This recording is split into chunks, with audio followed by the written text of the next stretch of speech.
Yeah, I mean, like Saturday morning, beautiful San Francisco summer day. We're all inside talking about AI. You know, it's my mom's 70th birthday today. And yeah, thank you. Thank you. I told her, she called me this morning and I said, or I called her, I'm sorry, to wish her a happy birthday, of course. And she's like, what are you doing? I'm like, well, I'm on my way to this AI meetup.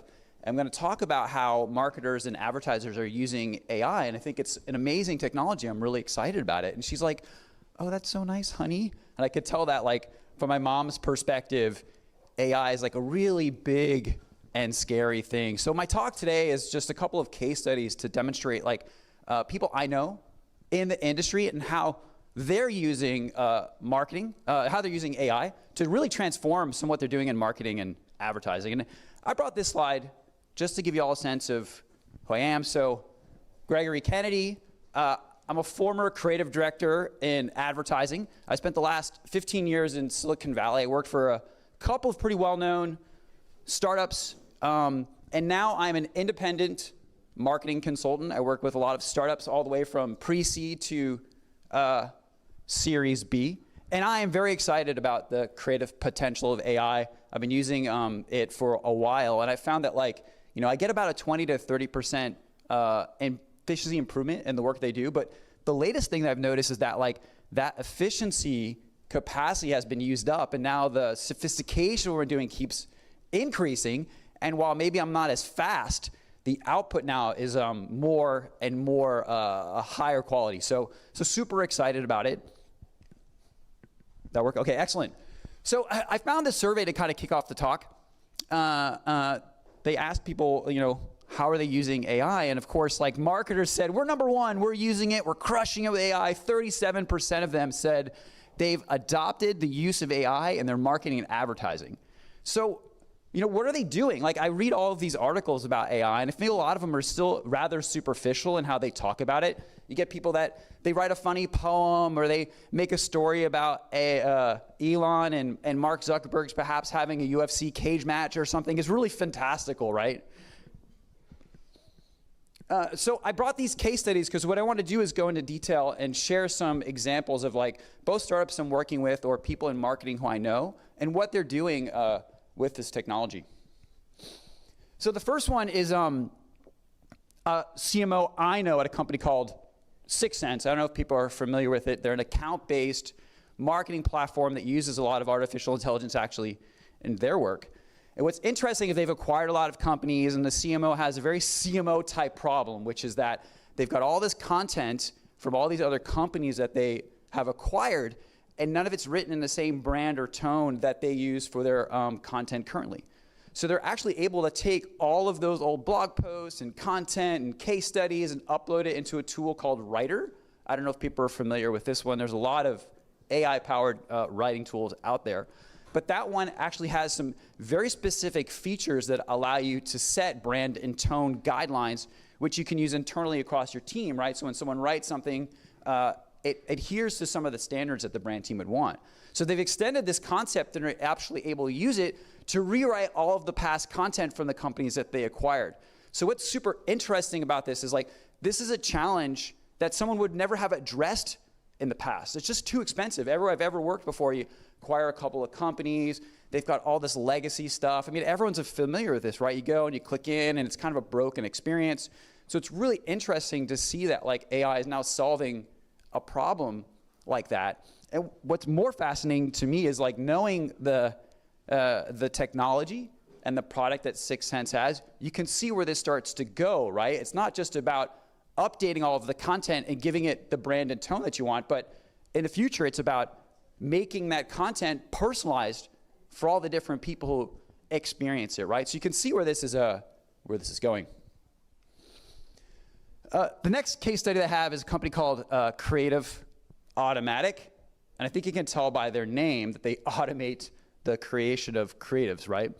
So in advertising, I don't know how many people have worked on a large advertising campaign, but if you start to run a campaign across a number of different platforms, right? Like, you want to run it on Pinterest, Facebook, Twitter, Google, a couple of other, like, proprietary platforms or European-based social networks that perhaps aren't popular in the United States, you're not talking like hundreds of permutations of sizes for advertising, right? There's the standard IAB ads, and don't get me started on my advertising geekiness, but it goes deep. And so in order to do that, what most advertisers do today is they have a production team who only creates a few of the necessary sizes. They don't create all of them. So they miss out on all of these placements that they could run. So what's interesting is those placements, because they're less competitive, because less people make the sizes, have better performance.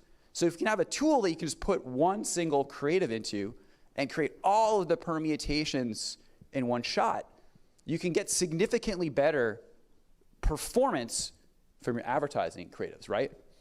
You can also test more creative because you can easily produce it without having to spend the money, effort, time, energy on a production team. So pretty impressive stuff. I'm confident that we'll see more tools like this. Like Facebook and Google are working on their own. The challenge with those tools is like it'll only work on their inventory, right? So what I like about this company in particular is that if you work with them, you can create the sizes and all of the content creatives that you need across every platform out there. Podcasts. So how many podcasts do people think there are in the world? Pick a number. 70,000. Try higher. 5 million. Correct. There are 5 million estimated number of podcasts. So how many episodes do you think that is? 70 million. So people have built a library of 70 million podcasts in the world. So you can see what kind of problem this has created is that there's all of this content out there. And if you want to unlock that content, how would you do it in the past?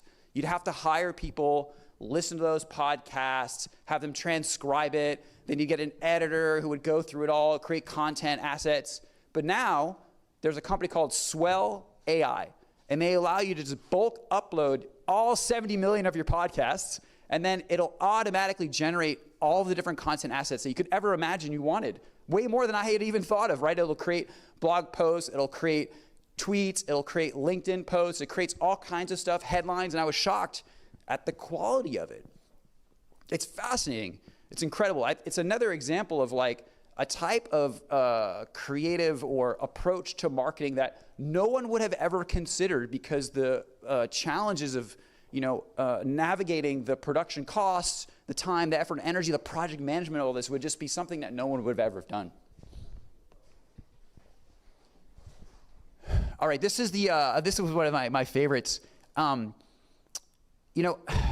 Everybody's used ChatGPT to like create some headlines, create subject lines, but this was super interesting. Was the American Marketing Association actually is using AI to auto-generate the subject lines for all of their emails, and they got a massive performance increase. So I was very proud of the AMA because they're not typically known as a really innovative organization on the cutting edge of marketing and advertising technology, but hats off to them for doing such a fantastic job here. This is a really interesting company called Raza.io, who they're working with. I don't know them, not that familiar with them, but really interesting stuff. So I would recommend everyone go and check them out. I think personalized subject lines is an area where everybody could benefit. Nearly every startup, nearly every company does tons and tons of emails, right? Like the last company I worked at, we would send out 10 million emails a year, right? And we weren't even a big player in the space.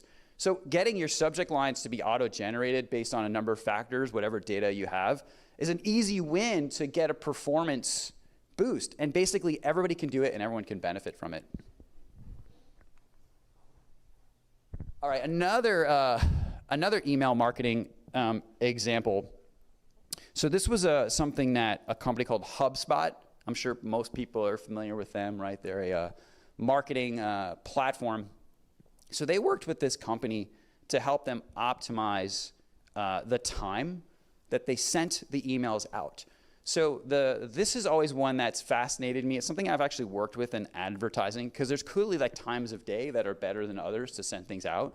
So they're able to use that to get a massive performance increase in their email marketing, right? All right, we got 5 minutes. Okay. So the takeaways from my talk.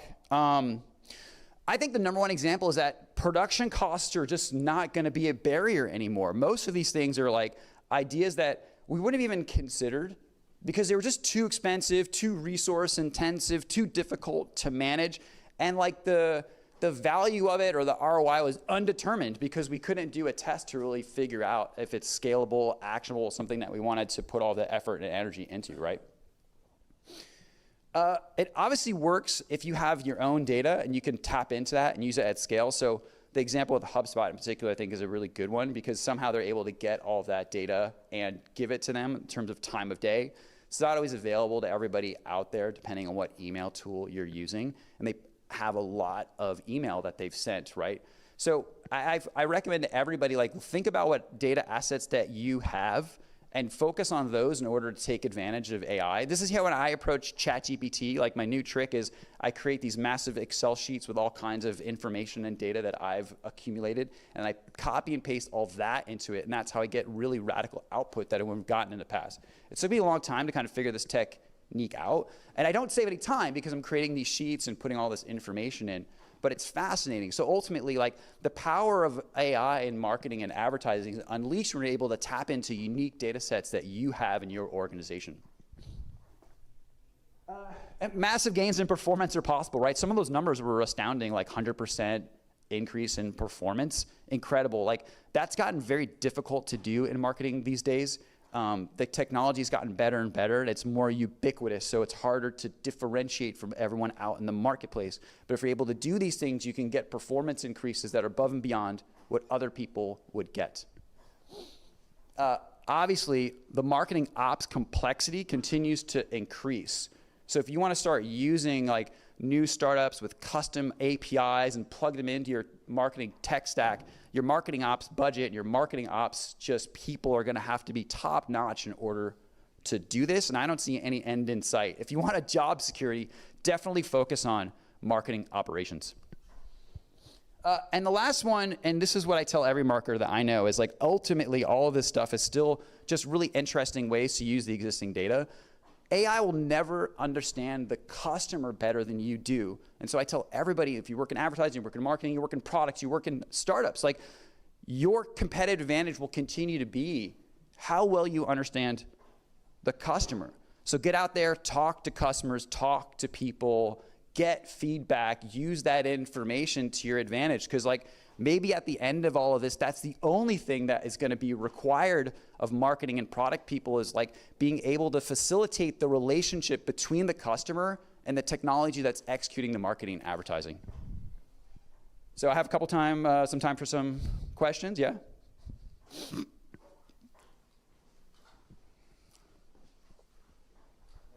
Thanks, Gregory, for the very nice pick of the day. Thanks. As the barrier of entry is going to drop, so fast forward, when everyone has access to the same technologies, what do you see yourself in the ad business, the marketing business, the human differentiation factors? Where do you see that value? Where are the humans going to make the difference, the competitive difference, the differentiation value? Yeah, I mean, so I guess there's two answers. One is like, I don't think the technology adopted that quickly. There's still, people trying to get on Windows XP or something at big enterprises, right? So I do think it takes a long time. And like I said, my part two of the answer is like understanding the customer. I think that's where the advantage will continue to be. Like, AI can't interview the customer and understand the psychology of what they want, at least not in its current form. And I don't know like how long it'll take to develop something like that. Any other questions? I'll repeat it. Or yeah. I do see these new tools which help you create blog contents pretty fast. I had a demo and like a blog does take 3 or 4 hours, it will do that in 1 hour. So if everybody starts adopting it, the world's going to get a lot more noisier. So does it even make sense to focus on content, or do we abandon it? Because we are just going to be flooded with content created through AI. So what should we do? Yeah, it's a great question. So I'll repeat it. He's asking, like, it's so easy to create content now that we're going to be flooded with content, and what's the value of it? Like, where does this all head? I mean, there's two ways to think of this. Like, one is like, no one knows, right? It's possible that there's just so much content out there that it gets difficult to like find it, scale through it, and differentiate, right? The other thing that's happening is like Google is also changing how they work, right? So will content marketing continue to be a way to drive traffic through SEO? That one's something I'm not sure about either. But at the end of the day, what I would say, like, you have to have high quality content out there, because the customers, if they're doing any kind of like, let's call it self-directed evaluation of your product, they need to be able to read that. So while some of the channels that people are familiar with, like SEO, might be reduced in its ability to drive traffic, which I do think is the ultimate outcome. And I don't think it's AI, I think it's that Google will change how the search results work. But you still need that content, because someone goes to your site and they want to ask questions or understand what you do. They're gonna read your content. So I do think, like, or to some degree, it's about figuring out like what is the right strategy that works for your business. Thank you.